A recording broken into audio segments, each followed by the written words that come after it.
എന്താ മുക്രി പറ്റിയേ? പടച്ച റബ്ബലാലിമിനാ തമ്പുരാനെ എട്ടങ്കാനായില്ലപ്പത്. അതെ, ഇന്നലെ രാത്രി എന്തിനാ സുഹൃതം വന്നത്? റംലു എന്തേ? റംലു അതെ, റംലു 2 ദിവസമായിട്ട് അവളുടെ വീട്ടിൽ പോയേക്കാ. സുഹൃതം വന്നത് ഞങ്ങളെ കണ്ടോ? സുഹൃത്തേട്ടൻ വന്നത് എന്റെ അടുത്തേക്കാ. നിന്റെ അടുത്താ? എന്തിന്? എന്റെ കെട്ടിയവൻ എന്റെ അടുത്ത് വന്നത് എന്തിനാന്ന് ഞാൻ നിങ്ങളുടെ അടുത്ത് പറയണോ? കേക്കണോ നിങ്ങക്ക്? മതിയായില്ലടാ നിനക്കൊക്കെ. ഒരു പെണ്ണിന്റെ ജീവിതം വെച്ചാ അതിന്റെയൊക്കെ ഭായി കളിച്ചത്. ഇനി ഒരു ഒറ്റ മിനിറ്റ് ഉണ്ടല്ലോ അവൻ ഈ നാട്ടി വെച്ചേക്കൂല. പ്രസിഡന്റ് അന്നേ അവന്റെ ഒരു ഭായി. എല്ലാവരും നിന്നേ. റംലുവിന്റെ ബാപ്പനെ കണ്ടിരുന്നു. റംലു അവിടെയുണ്ട്. അറിഞ്ഞു ഉസ്താദേ, ഈ നാട് കുട്ടിച്ചോറാക്കി ആ ഭായിനെ ഇവിടുന്ന് ഓടിക്കാൻ പോവാണ്. ഇപ്പോഴത്തെ പ്രശ്നം അതൊന്നുമല്ല. ഏതോ ഒരുത്തൻ വിളിച്ച് ഇവിടുത്തെ കഥ കരീമിനെ അറിയിച്ചു. കരീം അത് കേട്ട പാതി കേൾക്കാത്ത പാതി റംലുവിന്റെ വാപ്പാനെ വിളിച്ച് മുട്ടനെ തെറി വിളിച്ചു. അല്ല ഉസ്താദെ, ആരെങ്കിലും വിളിച്ച് അറിയിച്ചെന്ന് വിചാരിച്ച് അവന് വെളിവില്ലേ? അവളവിടെ ഉണ്ടെന്ന് അവനെ അറിയില്ലേ? ചിന്തിക്കാനാണ് സ്വല്പം വെളിവ് വേണ്ടേ മുക്രി. ഇപ്പൊ എന്തായാലും കാര്യങ്ങളൊക്കെ കൈവിട്ടു പോയി. റംലു കരീമിനെ ഫസ്കു ചൊല്ലാൻ തീരുമാനിച്ചു. അല്ല, ഫ്ലാസ്കോ എന്നുവെച്ചാ? ഓ, അതുപോലും അറിയത്തില്ലടാ നിനക്ക്. ഫസ്ക് ഓളോനെ അങ്ങോട്ട് മൊഴി ചൊല്ലാന്ന്. മതിയായില്ലടാ നിനക്കൊക്കെ. ഓന്റെയൊക്കെ മറ്റോടത്തെ ഒരു ഭായി. മിടുക്കി. അവളാണ് എന്തായാലും കിട്ടാൻ കാത്തിരിക്കായിരുന്നു. ഇനിയിപ്പോ മുജിയായിട്ടുള്ള കെട്ട് നടത്താലോ. ഇനിയിപ്പൊ മുജിക്ക് 2 വട്ടം ഒരുമിച്ച് നടത്താലോ. ഇനിയിപ്പൊ ഇതായിരിക്കും ഭായി ഉദ്ദേശിച്ചത്. പിന്നല്ലാണ്ട് ഒന്നും കാണാതെ ഭായി കളിക്കൂല. ഇപ്പൊ എന്തായി? ചേരേണ്ടവര് ചേർന്ന. ഇപ്പൊ മനസ്സിലായ ഭായി വെറും വാക്ക് പറയൂലെന്ന്.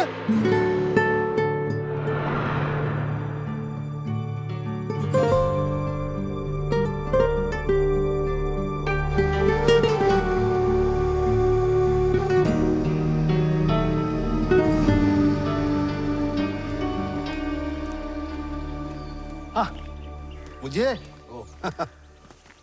എല്ലാം ഭായിയുടെ അനുഗ്രഹമല്ലേ മുജി? നീ ആ ഭായി ഒന്ന് കയറി കണ്ട് കല്യാണം വിളിച്ചേരെ. കാലിയാക്ക, നിങ്ങൾ നാട് വെറുതെ കുട്ടിച്ചോറാക്കല്ലേ. ഉള്ള നേരം കൊണ്ട് ആ ഭായിനെ വണ്ടിയേറ്റ് വിടാൻ നോക്ക്. നീ എന്താടാ ഈ പറയണേ? ഒരു കാര്യം പറഞ്ഞേക്കാം, നീ ഭായിയെ വിളിച്ചില്ലെങ്കിൽ ഞങ്ങൾ ആരും കല്യാണം കൂടൂല കേട്ടാ. എന്നാലും കുഴപ്പമില്ല, അന്ധവിശ്വാസം പ്രോത്സാഹിപ്പിക്കാനേ ഈ മുജീനെ കിട്ടൂല. മുജി, അങ്ങേരുടെ ശാപം കിട്ടിയ ഈ കല്യാണം വരെ മുടങ്ങും, പറഞ്ഞേക്കാം. ആയിക്കോട്ടെ, നിങ്ങൾക്കും ഭായിക്കും പറ്റുമെങ്കിൽ എന്റെ ഫാത്തിന്റെ കെട്ടൊന്ന് മുടക്ക്, എന്നാ ഞാൻ വിശ്വസിക്കാം. പറഞ്ഞത് കറക്റ്റ്.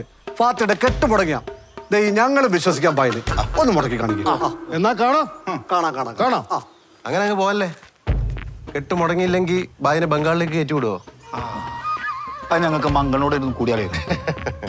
ഉറപ്പിച്ചു വരെ നിങ്ങൾക്കും ഭായിനെ അങ്ങ് വിശ്വാസമല്ല അല്ലേ? കയറ്റി വിട്ടിരിക്കും. അങ്ങനെ സംഭവിച്ച അത് ഈ പെരുമാനിയുടെ തീരാ നഷ്ടം.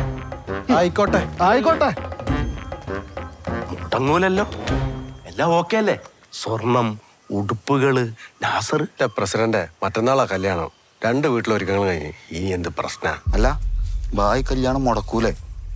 ഭായി കല്യാണം മുടക്കിയില്ലെങ്കിൽ എന്ത് വില കൊടുത്തും നമ്മൾ ഈ കല്യാണം മുടക്കും. അത് നമ്മുടെ നിലനിൽപ്പിന്റെ പ്രശ്നമാണ്. ഇതിപ്പോ പെരുമാനയുടെ മൊത്തം പ്രശ്നമാണ്. എന്ത് വില കൊടുത്തും നമുക്ക് ഈ കല്യാണം നടത്തണം. നിങ്ങൾ പേടിക്കണ്ട, എന്റെ ഫാത്തിന്റെ കല്യാണം പെരുമാനി തങ്ങൾ ഏറ്റെടുത്തോളൂ. പെരുമാനിക്ക് ആപത്ത് വരുന്നൊന്നും തങ്ങൾ ചെയ്യൂല. ഈ കെട്ട് നടക്കും, അത് കട്ടായ.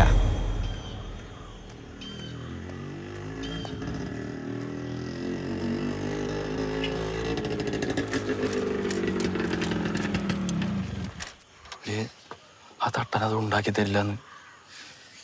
ഇപ്പൊ എന്താ ചെയ്യാ? മുടക്കുന്നേ. എത്ര മുടക്കലകൾ ഉണ്ടാക്കില്ലാന്ന്. എടാ, കല്യാണം മുടക്കാന് ഇത് എത്ര തവണ ഞാൻ പറയണ അഭി? എനിക്കൊരു സൂപ്പർ ഐഡിയ ഉണ്ട്. നീ ഇന്ന് രാത്രി എൻ്റെ വീട്ടിലേക്ക് വാ, ഞാൻ ജനാല തുറന്നു വെക്കാം. ഇത് ടിൻഡു നാസക്കനെ വിളിച്ച് പറയട്ടെ. ഇതറിഞ്ഞ അങ്ങനെ എന്നെ കിട്ടൂല, എനിക്ക് ഉറപ്പാ. എന്നിട്ട് ഞാനെങ്ങോട്ട് പോകും? വീണ്ടും മാമന്റെ വായലേക്കാ? എടാ അഭി, നീ എൻ്റെ അവസ്ഥ ഒന്ന് മനസ്സിലാക്ക്. ഒരു പ്രാന്തിനെ കെട്ടിട്ട് എൻ്റെ ജീവിതം കുട്ടിച്ചോറാക്കണം എന്നാണോ നീ പറഞ്ഞു വരുന്നേ?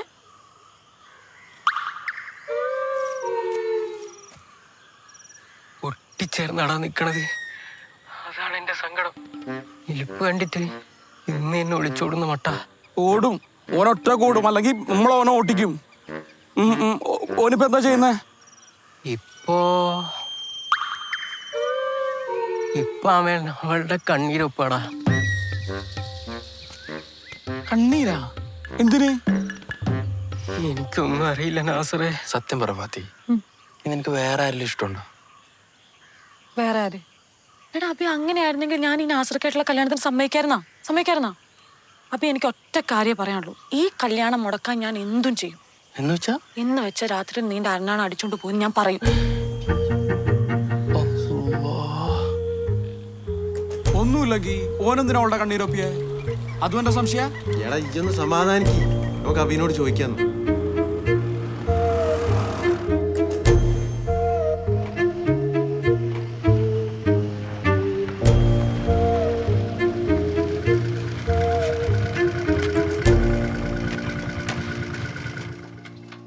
കല്യാണം വിളിക്കാൻ വന്നാ അബിനോട് പറഞ്ഞു ഏൽപ്പിച്ചീന്.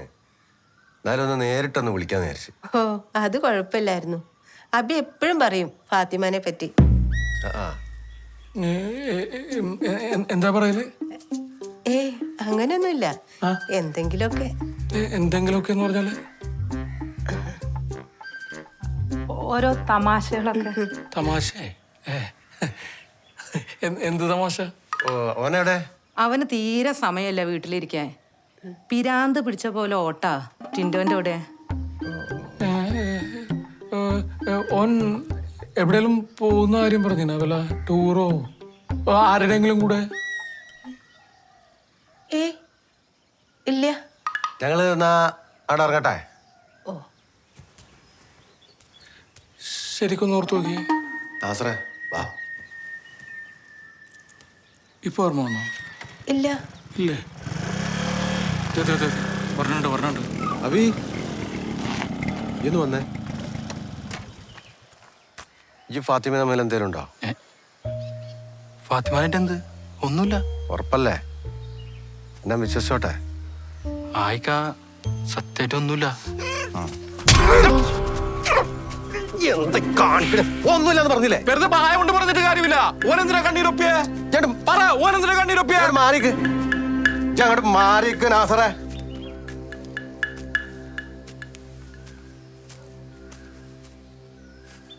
ഓട്ടെ, ഈ കല്യാണത്തിന് വരണട്ടാ. ആയിക്കോട്ടേക്കാ. വലിയ കാര്യാക്കണ്ട, പെട്ടെന്നുള്ള. എനിക്കൊരു കുഴപ്പമില്ല. ഞാൻ എന്തെങ്കിലും പറഞ്ഞാൽ നിങ്ങൾ വിചാരിക്കും എനിക്കെന്തോ. വേണ്ട, പറഞ്ഞിട്ട് കാര്യമില്ല. അഞ്ചി പാത്തൂന്റെ ഒന്നിച്ചങ്ങ് നടത്തിയാലോ? പ്രത്യേക വെളിയും വേണ്ട, ഫുഡും വേണ്ട. ആദ്യം ഫാത്തിന്ന് നടക്കട്ടെ. ഒരു കണക്കിനെല്ലാം ബായി കാരണം. ഉവ്വ, ബായ്. നിങ്ങൾ കണ്ടോ, ഫാത്തിന്റെ കല്യാണം നടക്കുന്നതോടെ ആദ്യം ബായിനെ നാട് കടത്തും. അതോടെ ബായിക്കാരുടെ കച്ചവടം പൊട്ടും. ഡേ മുജി, ഈ വേണ്ടാത്ത പ്രശ്നത്തിന് പോണ്ടേ? എനിക്ക് നല്ല പേടിയുണ്ട് ഈ കല്യാണം മുടങ്ങുമെന്ന്. നീ എന്താണ് ഇതുവരെ ഇറച്ചി ഏൽപ്പിക്കാതിരുന്നത്? മറന്ന് അല്ലേ? പേടിക്കണ്ട, ആട് റെഡി.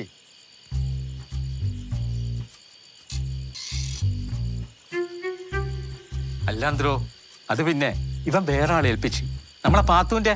അതൊരൊക്കെ മറ്റടുത്ത പരിപാടി പോലെ ആയല്ലോ കുച്ചി. എല്ലാ ഞായറാഴ്ച ഓരോ ഇറച്ചി എൻ്റെ അടുത്തു. വലിയ ഇടപാടൊക്കെ അന്യ നാട്ടുന്നു. ആയിക്കോട്ടെ, രണ്ടും കൂടി ഞായറാഴ്ച വാ, ഇറച്ചി വാങ്ങാം കേട്ടോ. അന്ത്രോ, അങ്ങനെ പിണങ്ങിപ്പോലെ. ഇതിപ്പോ അലാക്കി ലൗലിയും കഞ്ഞിന്ന് പറഞ്ഞ പോലെ ആയല്ലോ. എടാ മുജിയെ, ഇനി 2 ദിവസമല്ലേ, ആ ഇസ്മായിൽ ഖാനെ വിളിച്ചാണ്ട് ഒഴിവാക്കിയാലോ? ഞാൻ എങ്ങനെ വിളിച്ചു പറയാനാ? എനിക്കൊരു ആ നമ്പർ കൊണ്ട് എടുക്ക്, ഞാൻ വിളിക്കാം. എൻ്റെ കയ്യിൽ നമ്പറില്ല. നമുക്കൊരു കാര്യം ചെയ്യും, ഫോണയക്ക് പാത്തുത്താൻ്റെ വീട്ടിൽ കയറിയിട്ടേ നമ്പർ മേടിച്ച് വിളിക്കും. ഞാൻ ഇസ്മായിന്റെ വായിലുള്ള അച്ചടി ഭാഷ മുഴുവൻ ഞാൻ കേൾക്കണല്ലോ. എന്റെ തങ്ങളെ. ഇന്ന് അന്ത്രോ ഒരു 120 കിലോ ആയിട്ട് റെഡിയാക്ക്. നല്ല കിളുന്താട് ഏറ്റില്ലേ? അല്ലെങ്കിലേ ഞായറാഴ്ച ആടിന് പകരം കുട്ടനെ പൊതിഞ്ഞു തരും.